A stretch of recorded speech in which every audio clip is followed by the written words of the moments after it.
We are in conversation with Dr. Erik Landry from the United States of America. And Dr. Landry, you are also a specialist in the area of asparagus production. Yeah, it's more of a, I don't know, an unintended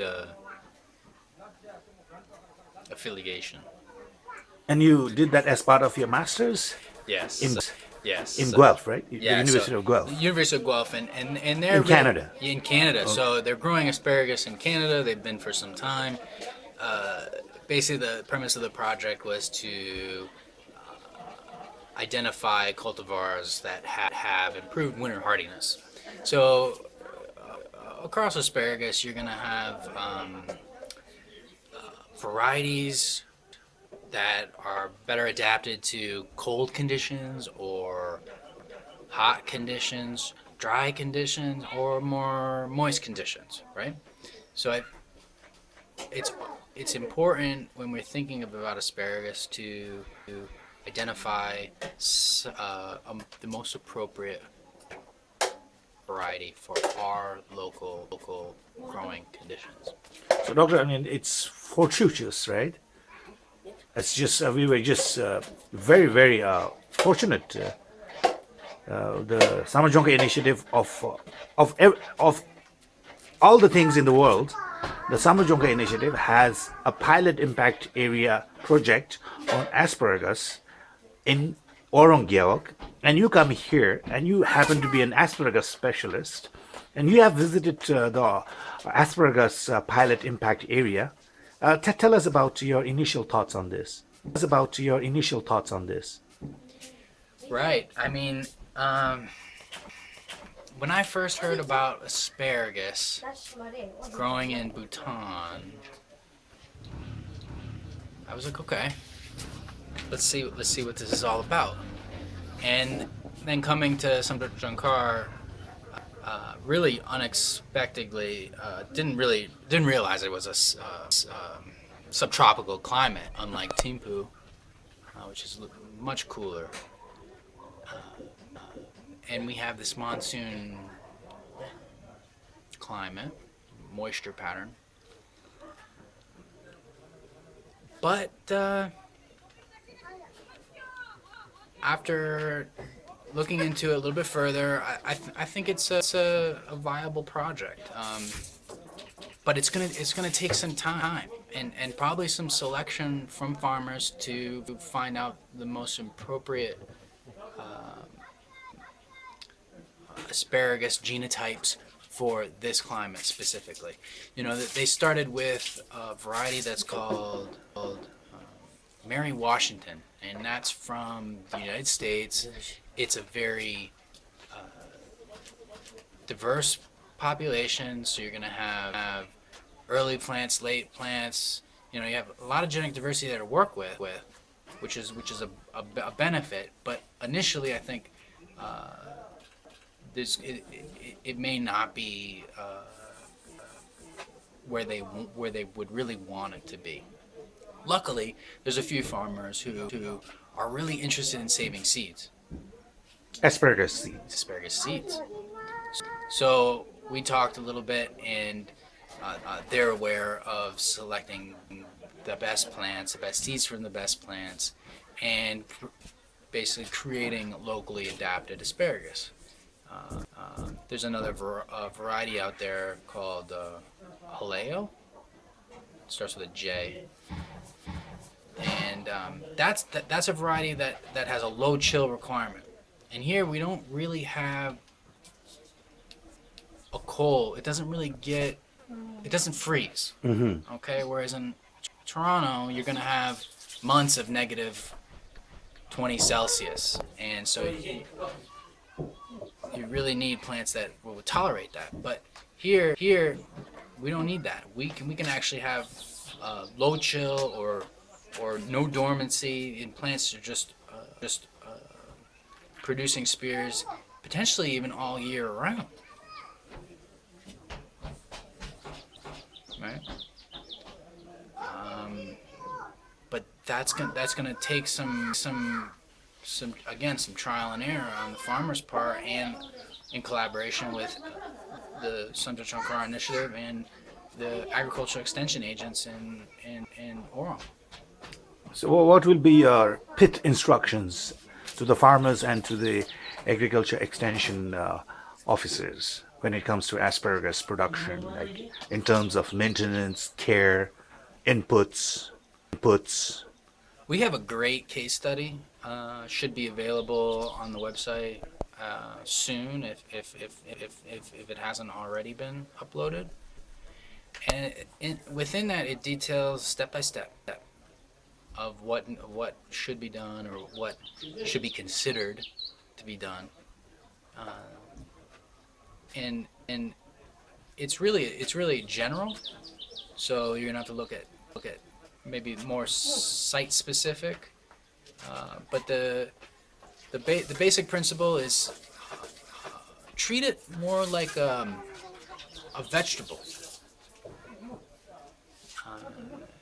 But it is also a perennial too. So it needs space and it needs maintenance. It's not maintenance free. You can't just plant it and forget about it, because eventually it will die. You know, it's just like any other crop. It needs care. Spacing. Let's talk about spacing first. Okay. I mean, yeah, spacing. I mean, you could think of it similar to bamboo, right? So, bamboo is a clump, and initially it's small, but give it a few years, and it will continue to grow out and get fairly large. So with bamboo, it's unlike let's say Napier grass or some other fodder grass, which you're planting a lot closer. Bamboo's recommended to plant, much further apart. So for asparagus, you're thinking like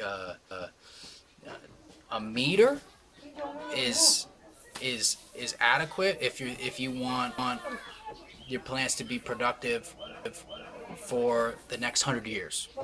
It can last that many years?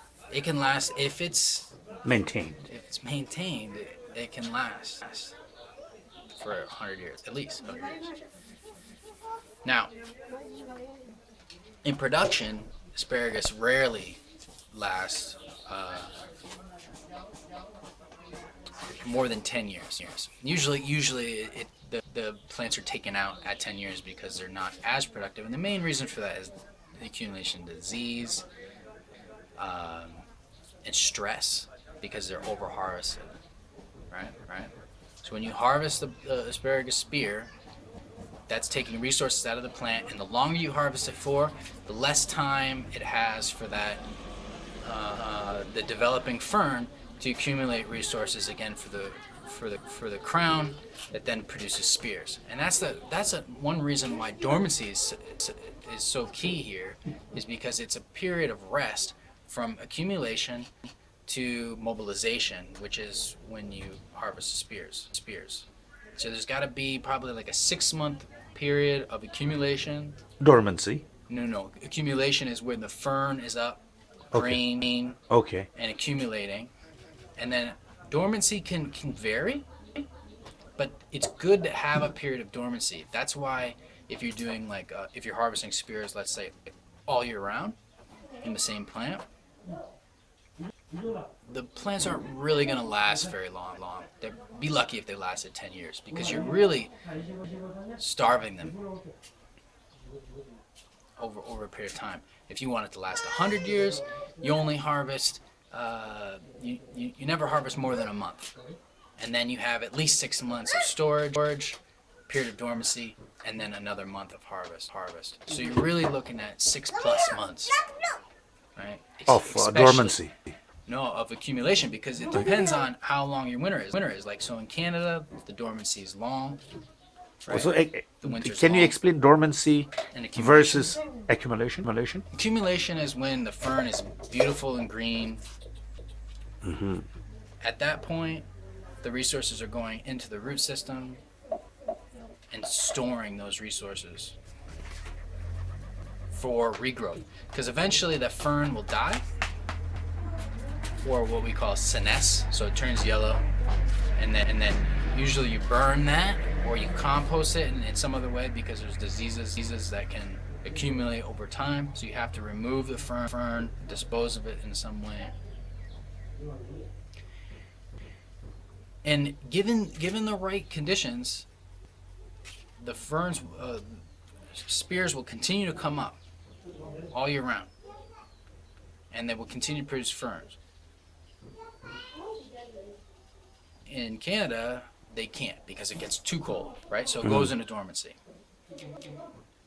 Where asparagus was domesticated in the Mediterranean, it's fairly warm in the wintertime. It does get cool, and there is a period of dormancy, but the reason why it goes into dormancy is because of, usually because of drought conditions in late summer.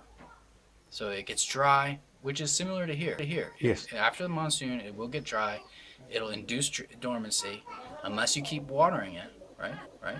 But you don't really want to water it after the monsoon. Once the monsoon stops, stop watering it, let it go, let it senesce and go dormant. And then at some point, maybe a month, 2 months, 3 months, whatever you want to do, then you apply water to it, or you wait for the monsoon to come and water it for you, and then the ferns will naturally come out. I mean, the spears will naturally come out. You can harvest those for 2 to 4 weeks after the crowns are established, for 2 to 4 years. And you can come and harvest for about a month at the most, I would say. You can harvest later, but you're risking stressing the plant out. Diseases come in and plants die, right? So you let the fern establish for the monsoon, get all of its resources. After the monsoon, the cycle starts all over again. So during the monsoon, we can look at that as the accumulation phase, and then during the dry season, we can look at it as the dormancy phase. And at some point, you're going to go for regeneration. And it all depends on if you have irrigation or if you're waiting on the monsoon. So the ferns, when they mature, Yes. they need to be burned. Yeah, when they senesce, so when they turn yellow. And you have to wait. That's another thing that's important that I found in my research, is you have to wait until they're fully yellow. Maybe even towards brown, but at least yellow. Because at that point, you can look at it as the longevity factor is transported from the fern to the crown, which is the root system. My research showed that it was most likely nitrogen and proteins that are being translocated to the crown. But if you harvest it just when it's still green, you're really stressing out the plant. If you're cutting the fern off while it's still green, wait until it's yellow, fully yellow, cut it. And here it'll probably take some time because it's not cold. Right? So usually when it gets colder, the senescing process happens even quicker. It does get cooler here, and you'll see, and then you wait a bit, and then you can put water on it again. So what'll happen over time is the rhizome, it's like ginger over each other, and eventually it'll start coming almost out of the surface of the soil, and that's not ideal. You really want a good 6 inches, so a half foot from the surface of the soil to the rhizome. The rhizome really shouldn't be at the surface of the soil because you get lodging and moisture too. Keeping that rhizome moist and not drying out will reduce the stress. So by adding in compost, just 1 or 2 inches a year.